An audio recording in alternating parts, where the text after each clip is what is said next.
조폭 사회의 구성원들은 싸움으로 인해 어떤 상처를 입더라도 병원에 가는 것을 좋아하지 않는다. 다시는 이 주변에서 얼쩡거리지 말라고.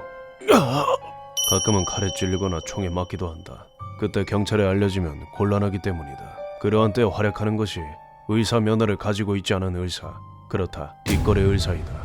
여기서라면 어떤 상처인지 경찰에게 알려질 걱정은 없기 때문이다. 선생님, 우리 형님이 다리에 총을 맞았는데 어떻게 좀 할 수 있을까요?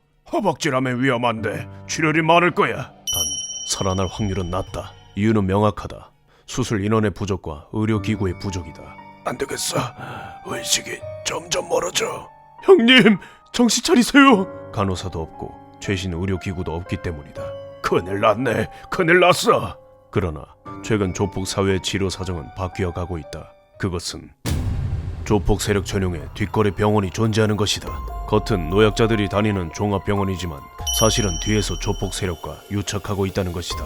이 병원에서는 총에 맞은 상처 등 신고의 의무가 있는 수술을 비밀리에 진행하고, 물론 보험 적용되지 않기 때문에 의료비는 고액이다. 조폭 세력에서는 다소 비싼 의료비를 지불하더라도 최신의 설비와 실력이 확실한 의사에게 진찰받기 때문에 윈윈인 관계이다.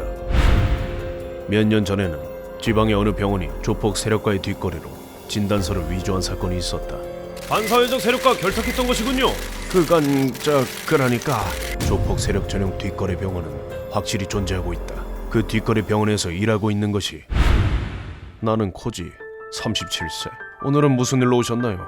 열이 나고 기침이 심해서요. 언뜻 보면 어디서나 있을 법한 평범한 의사로 보이겠지만 나에게는 가려진 얼굴이 있다. 올해 봄, 나는 이 병원에 외과의로 채용되어 일하게 되었다. 좋았어. 오늘부터 열심히 해보자. 이 병원은 다른 곳과 비교해서 어찌된 영문인지 급여가 좋았고, 나중에 개인 병원을 개원하기 위한 자금을 모을 수 있으리라 생각했다. 출근 첫날, 병원의 정면 현관에 서 있었던 나는 바로 어떤 위화감을 느꼈다. 거기엔 검은색 고급 승용차 5대가 나란히 세워져 있었다. 게다가 위협적인 듯 남자들이 쭉 서 있었다. 나는 눈앞에서 펼쳐지고 있는 상황들이 이해되지 않았다. 이번에는 하나씩이요. 정말 축하드립니다. 수고가 많네. 언뜻 보기에 정장을 잘 차려입은 약간 우락부락한 셀러리맨 같은 남자도 선생님, 수고 많으셨습니다. 수고? 뭔가 위화감을 느꼈다. 그리고 근무 2일째, 나의 이런 의심은 확신이 되었다.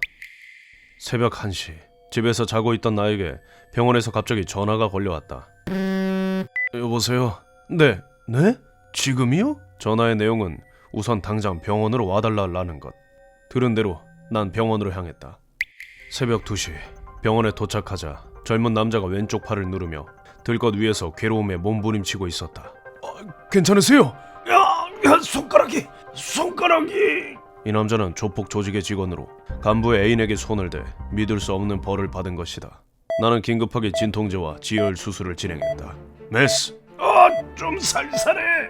출혈이 심해 위험한 상황이었지만 남자의 생명은 구할 수 있었다. 급여가 이상하게 좋았던 이유는 이것 때문에. 이런 일은 매일같이 있다.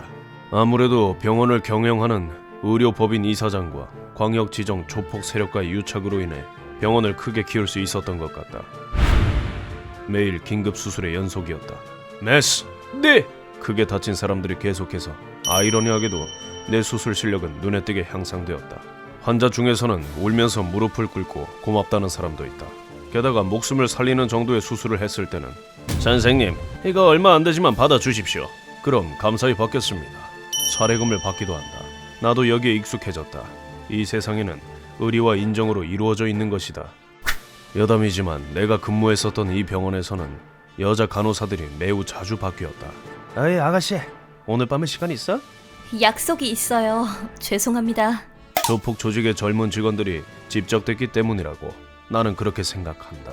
이런 평범하지 않은 병원에서 일하다 보면 가끔 곤란한 의뢰가 있는 것도 사실. 네, 그 중에서도 특히 나를 곤란하게 한 의뢰가 2개 있다. 첫 번째가 자주 바람을 피우는 남편의 거기를 잘라달라는 것이었다. 저기 의사 양반이시니까 그 정도는 가능하겠죠? 여기 1억 있어요. 아니요, 그런 건 이건 조폭 간부의 부인이 의뢰한 것이다. 아무리 큰 돈을 준다고 해도 할 수 있을 리가 없다.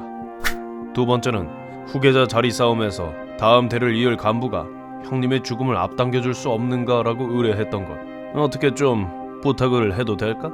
아니요, 그런 건 할 수 없습니다. 그 외에도 여러 가지 무리한 난제가 있었지만 이 두 가지 의뢰는 특히나 기억에 남아있다. 병원은 사람의 삶과 죽음이 갈리는 곳. 조폭 사회의 인간이라도 물론 생명은 그 무엇과도 바꿀 수 없다. 이곳에서는 아름다운 일만 있는 것은 아니라는 것이다.